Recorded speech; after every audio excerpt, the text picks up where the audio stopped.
The October rain hammered against the community hall windows while my brother Tyler stood at the podium, champagne glass raised, announcing the sale of our family's manufacturing business like he'd just won the lottery. 6 months after Dad's death, during what was supposed to be a celebration of his life, Tyler was celebrating something else entirely. "To new beginnings," Tyler said, his voice carrying across the room of 75 mourners. Aunts, uncles, cousins who'd driven from Thunder Bay and Ottawa, Dad's old employees who'd worked the factory floor for 20 years. The buyers are from Texas. Oil industry connections. They didn't even negotiate. Full asking price, $1.2 million, all cash deal. He showed everyone the contract on his phone screen. Signed, executed, closing in 4 days. I set down my coffee cup carefully.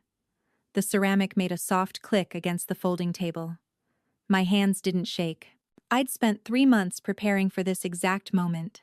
"That's our business," I said quietly. Tyler's smile didn't falter. He had that same easy charm Dad used to have before the illness. Dad's business. And he left it to both of us, live. 50-50. We've been over this. He left it to me. 66% controlling share. The partnership agreement is filed with the province. The partnership agreement that doesn't exist anymore. Tyler's voice had that patient, explaining to a confused child quality I'd learned to hate over our 33 and 30 years, respectively. Mom had the lawyers review everything after Dad died. It was superseded by his will. I looked at Mom. She was arranging dessert squares on a platter, not meeting my eyes.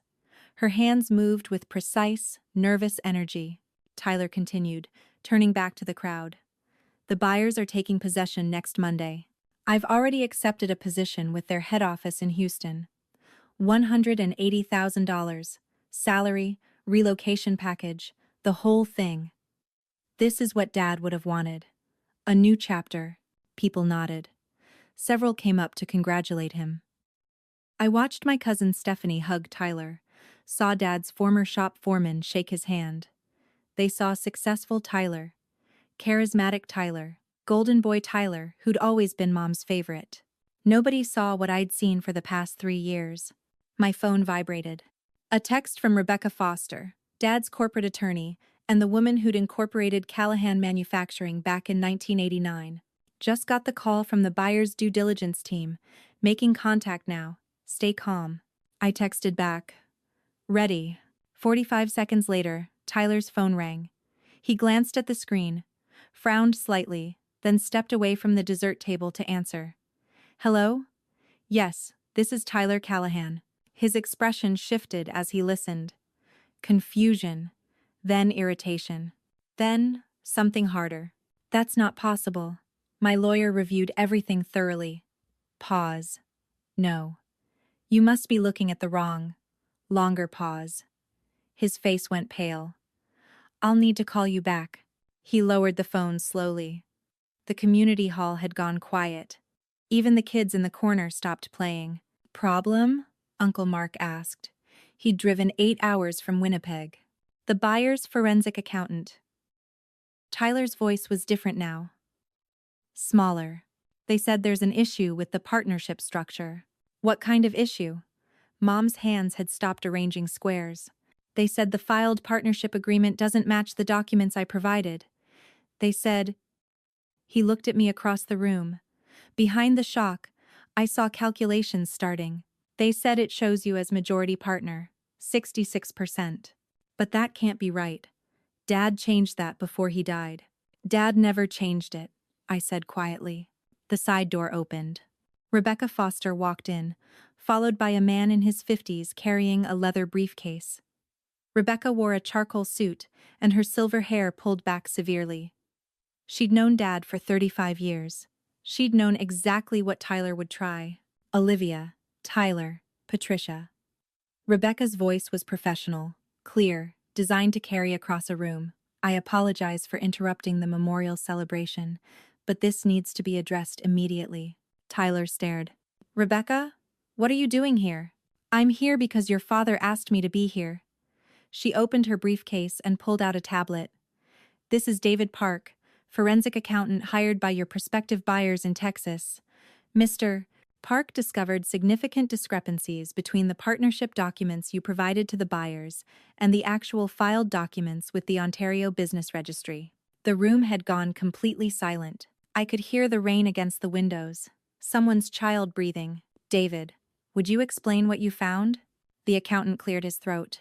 The partnership agreement filed with the province in March 2022 clearly states that Olivia Callahan holds 66% ownership and controlling interest in Callahan Manufacturing. Tyler Callahan holds 34%. This document is notarized, witnessed, and legally binding. He turned his tablet around to show the room. The document Mr. Callahan provided to us shows a 50-50 split dated 2 weeks before James Callahan's death. However, the digital signature analysis reveals this document was created last week. The metadata doesn't lie. That's insane, Tyler said. His voice had gone sharp. Why would I forge? Because you needed to sell quickly, Rebecca interrupted. You needed to sell before your creditors discovered Callahan Manufacturing still existed. You told them you'd sold your shares already, didn't you? You told them the business was gone. Tyler's face had gone from pale to red. I don't know what you're talking about. Shall I play the recording? Rebecca asked. What recording? Your father suspected this might happen. In March 2022, when he restructured the partnership, he insisted we make an audio recording of the signing. He wanted his words on record. Would everyone like to hear it? Nobody spoke. Rain hammered harder. Rebecca pressed play on her tablet. Dad's voice filled the community hall. Weak, ravaged by the cancer that was eating him alive, but unmistakably his. This is James Callahan, March 18th, 2022. I'm here with my attorney Rebecca Foster and my daughter Olivia. I'm restructuring Callahan Manufacturing's partnership agreement. Olivia gets 66%. Tyler gets 34%. I'm doing this because Tyler has a gambling problem. A serious one. He's lost over $200,000 in the past year at Casino Rama and online poker sites.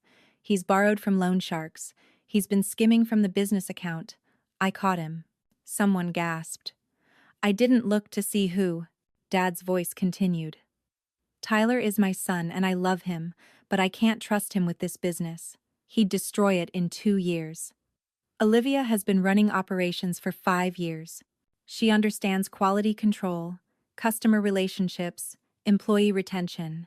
She earned this. Tyler needs help, not money.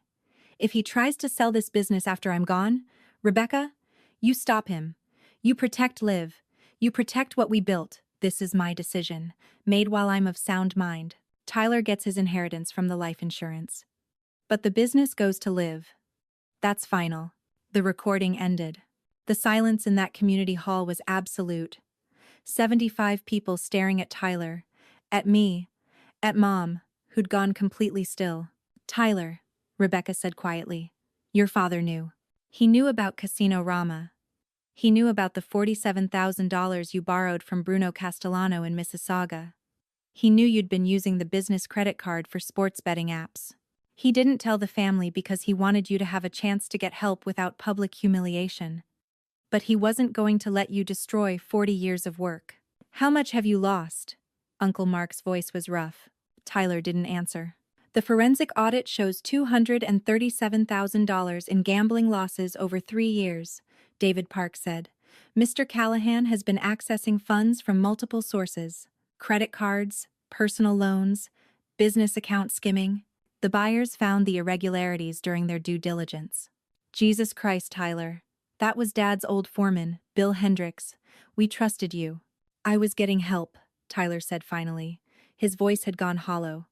I'm in Gamblers Anonymous. I've been clean for 4 months. That's why I needed to sell. To pay everything back. To start over. The Houston job was real. I could have.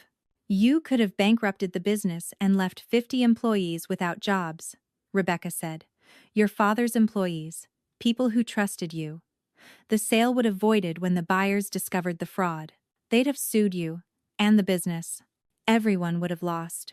Tyler looked at me. You knew about this, about the recording. About, I knew Dad filed the partnership agreement. I knew he wanted to protect the business. When you told me last month that you'd found buyers, I called Rebecca. She called the buyers. We let you proceed just far enough to document everything. You set me up. I protected what Dad built. That's different. Mom finally spoke. Her voice was small. Tyler, honey. Is this true? The gambling? He didn't answer. He just walked out. The side door slammed behind him. People started talking all at once. Questions. Shock. Bill Hendricks asking me if the business was safe. Cousin Stephanie crying. Uncle Mark on his phone, presumably calling Tyler. I walked outside. The October rain was cold. The kind of cold that goes straight through your coat and into your bones. I sat on the concrete steps and let myself feel it all for the first time. The moment Dad had asked me to meet him at Rebecca's office, March 2022. The stage 4 pancreatic cancer diagnosis had come 3 weeks earlier. 12 months to live, they'd said. He'd made it 14. I'm restructuring the partnership, he'd told me. Rebecca's office smelled like leather furniture and that specific lawyer office smell of paper and wood polish. You're getting controlling interest, 66%. Why? I'd asked. Dad had taken a long time answering. When he spoke, his voice was rough but steady. Because Tyler's got a problem. A bad one. I found out 6 months ago. Casino Rama. Online poker. Sports betting. He's blown through his savings, maxed out credit cards, borrowed from people you don't borrow from. Does Mom know? Your mother knows I'm concerned about Tyler's spending. She doesn't know the extent. She wouldn't believe me if I told her. She's always seen Tyler as the one who needs protecting. And me? You're the one who shows up. When I got the diagnosis, Tyler sent flowers. Your mother cried but said hospitals were too depressing. You were there for every appointment, every chemo session, every bad day. You didn't post about it on social media. You didn't tell everyone at church how hard it was. You just showed up. He'd signed the papers that day. Made it irrevocable. Filed it with the province. Then he'd made the recording. His insurance policy against the future he knew was coming. They'll tell you it's not fair, he'd said. They'll say Tyler deserves equal shares. Don't listen. Fair isn't equal. Fair is giving control to the person who earned it. The cancer moved faster than expected. By November 2023, he could barely walk. He died April 11, 2024, at Sunnybrook Hospital in Toronto, surrounded by machines that beeped and hummed and did nothing to stop the inevitable. I'd found his letter tucked in the partnership papers afterward. Livy. If you're reading this, Tyler tried to sell. I knew he would. He can't help himself. The compulsion owns him now. Your mother will defend him. She always has. She'll say I was wrong, that I should have trusted him, that family is supposed to forgive. But forgiveness without consequences isn't love. It's enabling. I enabled Tyler for years. I gave him chance after chance. I paid off his first gambling debts, his second, his third. Each time, he promised to stop.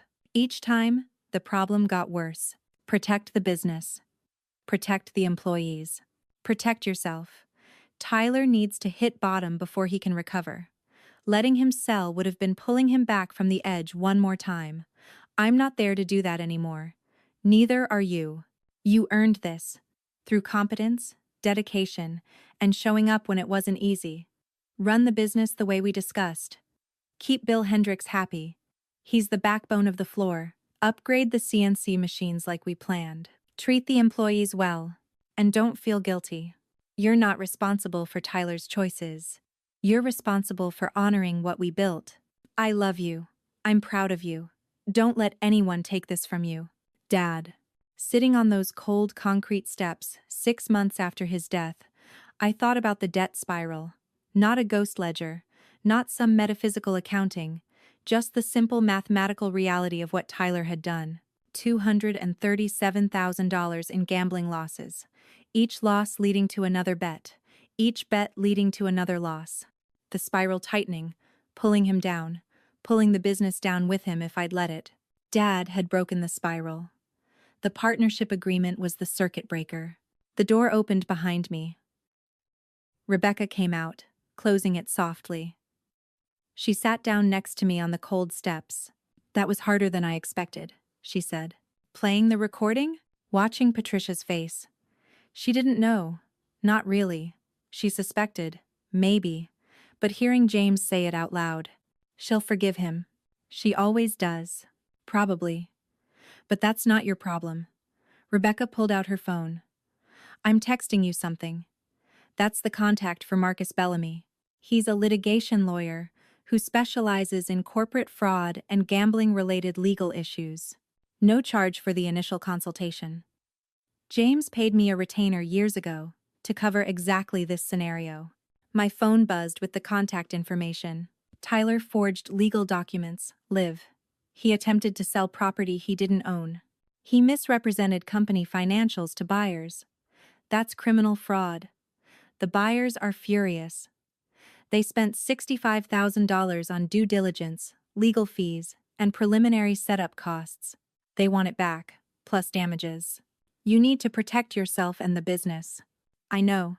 Good, because this is about to get much worse for Tyler before it gets better.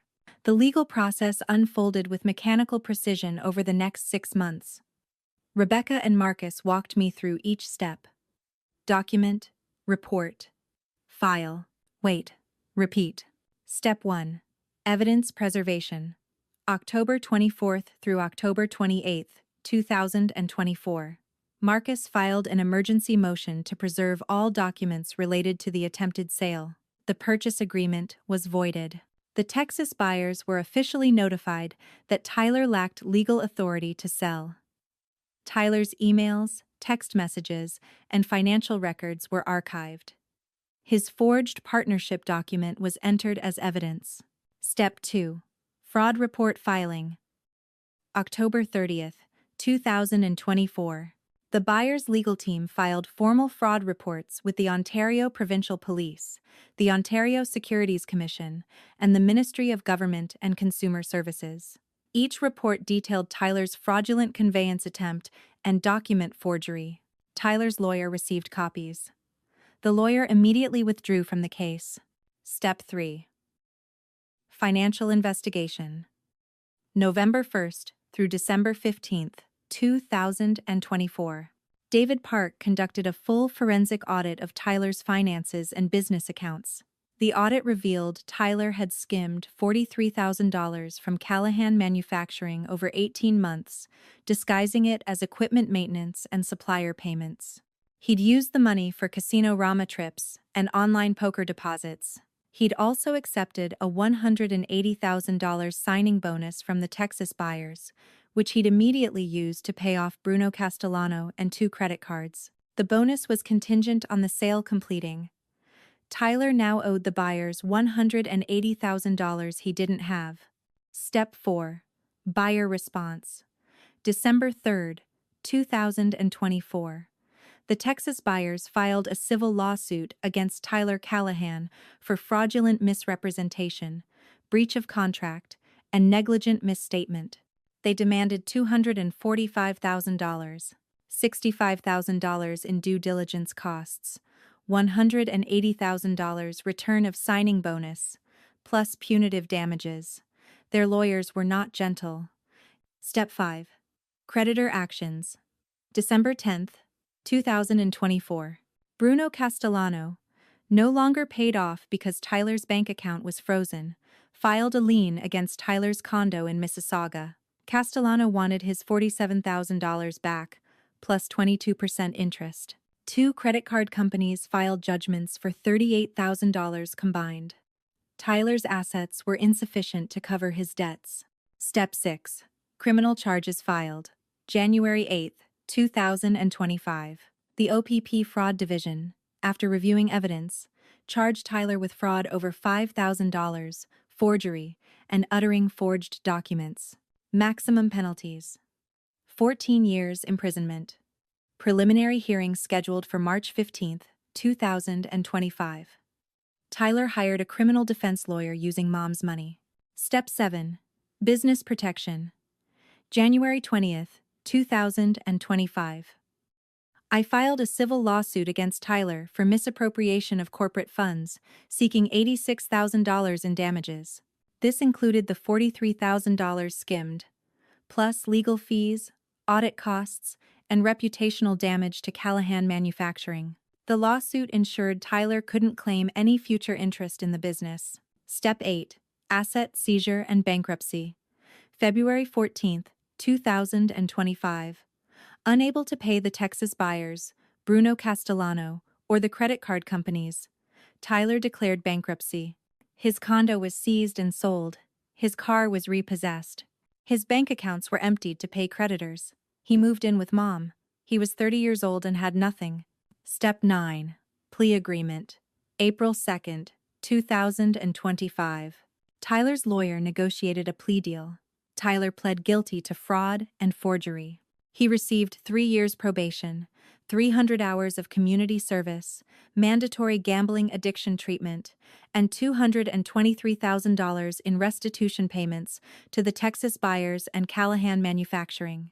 He would pay $1,500 monthly for the next 12 years.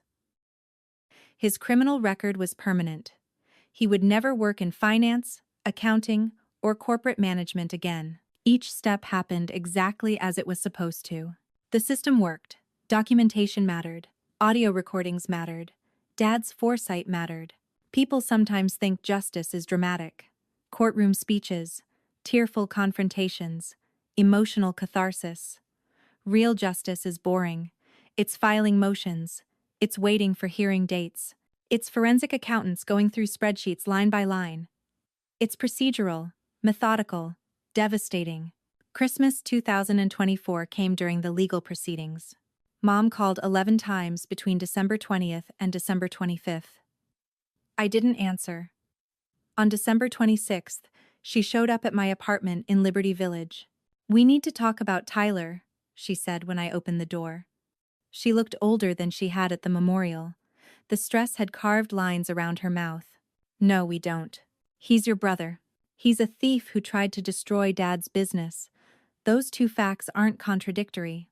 He's sick, Liv. The gambling is an addiction. He needs help, not prosecution. He's getting help, court-ordered help, but help doesn't mean avoiding consequences." Mom stepped into my apartment without invitation. She still did that, assumed access to my space. "You could drop the lawsuit. The criminal charges, I understand, that's out of your hands. But you could drop your civil suit.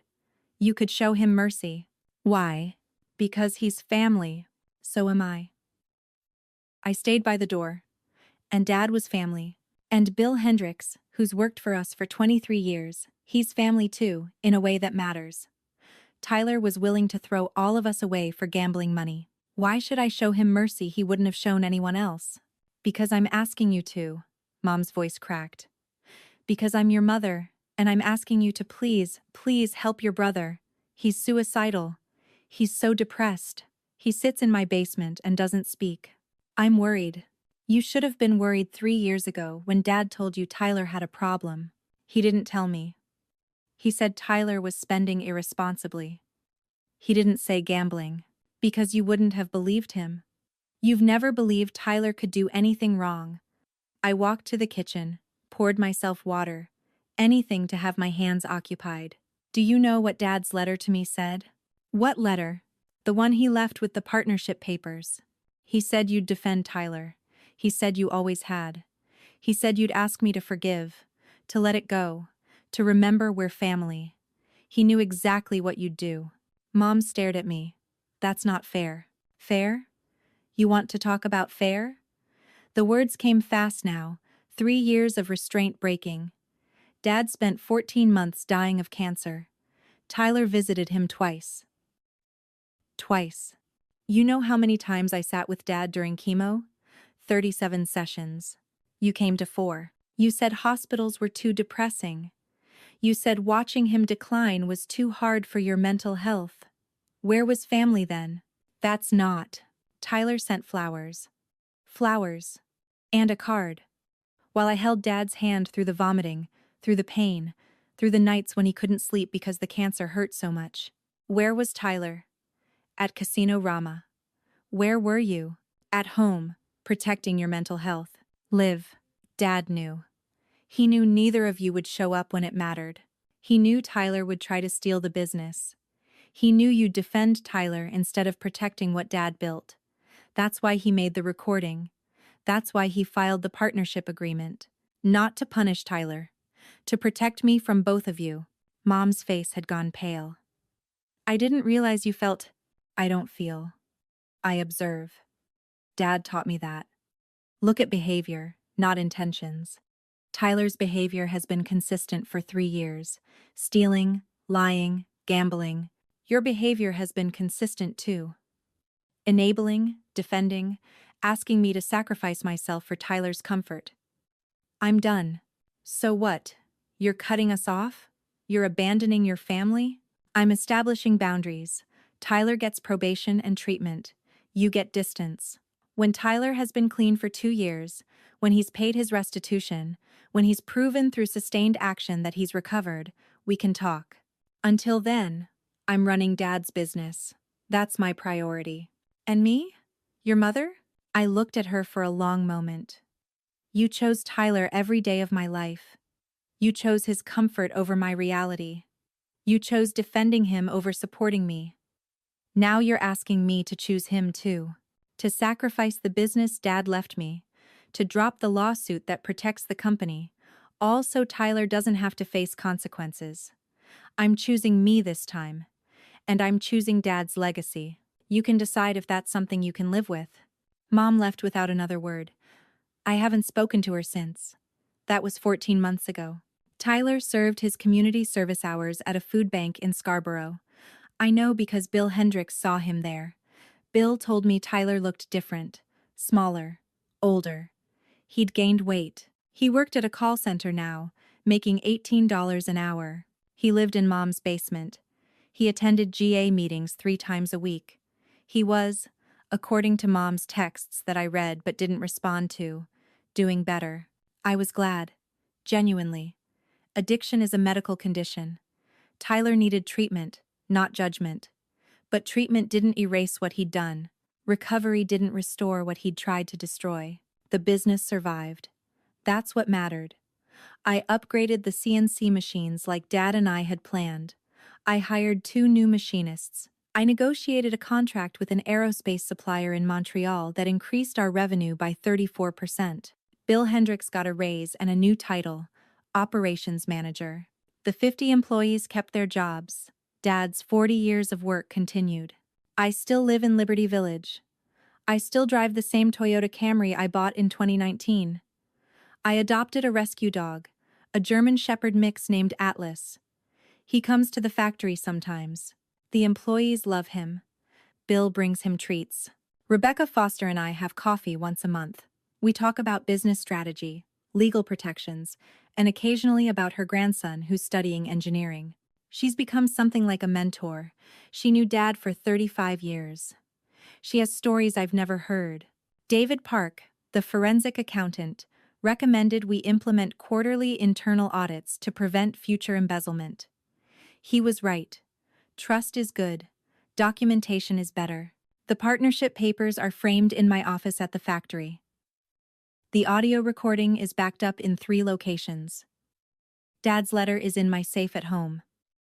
These aren't trophies, they're reminders. People ask if I feel guilty. Extended family, Mom's friends who don't know the whole story. They ask if I'm being too hard, if I should forgive, if family matters. I don't feel guilty. Guilt requires wrongdoing. I documented what I owned. I protected what was mine. I enforced legal consequences for fraud and theft. That's not cruelty. That's self-preservation. That's respecting what Dad built. Tyler wanted to destroy something he didn't earn for money he couldn't keep. He nearly succeeded. The only thing that stopped him was Dad's foresight and my willingness to follow through. I learned something through this.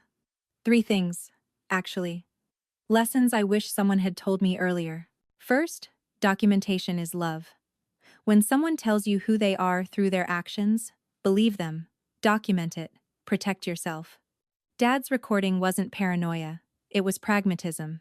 He loved Tyler enough to want him to recover, but he loved the business and me enough to protect us. Those aren't contradictory impulses. Second, boundaries aren't punishment. When I cut contact with Mom, people called it harsh. But boundaries aren't walls you build out of anger. They're fences you build out of wisdom. Mom shows her role. She chose to enable Tyler instead of confronting reality. That's her choice. Mine is to limit how much that choice affects my life. Third, consequences are education. Tyler lost everything: condo, car, career, reputation. It feels brutal. But every time someone rescued Tyler from consequences, he learned the wrong lesson. He learned he could gamble and someone would pay his debts. He could steal and someone would forgive him. The spiral tightened because there was always a safety net. Now there isn't. Now Tyler faces the actual cost of his choices. That's not cruelty. That's reality. And reality, uncomfortable as it is the only teacher that creates lasting change. The business sits on the same property Dad bought in 1989. 2 acres in North York, near the industrial parks. Sturdy. Functional. Protected. Not because family is supposed to protect each other, but because one person cared enough to build systems stronger than blood. Tyler wanted to sell it for $1.2 million to pay gambling debts that would have reappeared within 6 months. Instead, the business is worth $1.8 million now, employs 53 people, and serves as Dad's real legacy. There's no place for Tyler in my world right now. Maybe in 2 years, maybe in 5. When he's proven, recovery isn't a 3-month promise, but a sustained reality. When he understands that showing up matters more than intentions. When he stops being the person Dad had to protect me from. Until then, I have work to do. CNC machines to program, customers to serve, employees to support, a dog who needs walks, a business Dad trusted me to run. It's February now, 22 months since Dad died. 18 months since that memorial service when Tyler tried to sell everything. I'm writing this from my office at the factory. Atlas is asleep under my desk. The machines hum through the walls, the sound of precision work being done right. Callahan Manufacturing stands exactly where Dad built it. Solid, profitable, protected. Not because families are supposed to protect each other, but because documentation, boundaries, and consequences protect us when family won't. The business is mine. The responsibility is mine. The peace is mine. Finally.